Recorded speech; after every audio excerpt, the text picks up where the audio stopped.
根沙寺位于成都市贡觉县哈家乡海拔4200米的果布山上，气候恶劣，山路崎岖难行。这里是泽仁旺姆住寺工作的地方。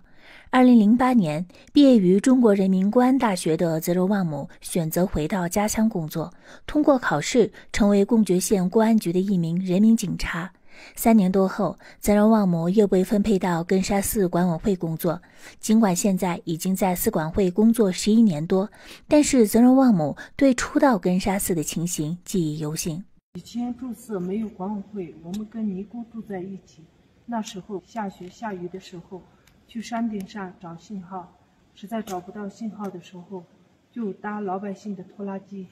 没车子的时候，就走路去乡镇。严峻的自然环境并没有吓退泽仁旺姆，他深知依法加强寺庙管理工作的重要性。根沙寺共有尼姑30名，在这10年多的住寺工作中，泽仁旺姆对他们每个人的情况了然于胸。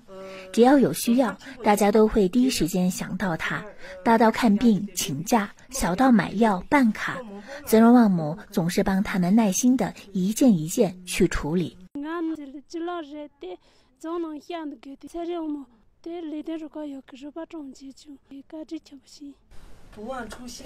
除了日常的教育服务管理工作，泽仁旺姆还不断在加强和创新寺庙管理方面下功夫，广泛开展藏汉双语互帮互学活动，让住寺干部学藏语，促进工作，让寺庙僧尼学汉语，增长知识。主任的话，在加强创新方面下了不少的功夫。平时的话，除了积极的开展藏汉双语的一个学习活动之外，组织僧尼升国旗、唱国歌。通过这样的活动，我明显能感觉到增强了僧尼的一个爱国意识。从2005年第一次宣读入警誓词到如今的住寺工作，泽仁旺姆始终用一名人民公安的标准来严格要求自己，把这份承诺融入到日常点点滴滴的行动中。虽然岗位很平凡很普通，我会用心用情为僧尼为群众办实事，让他们时刻感受到党对他们的关心关怀。11年的住寺工作，泽仁旺姆的辛苦付出受到了寺庙僧尼和群众的赞扬，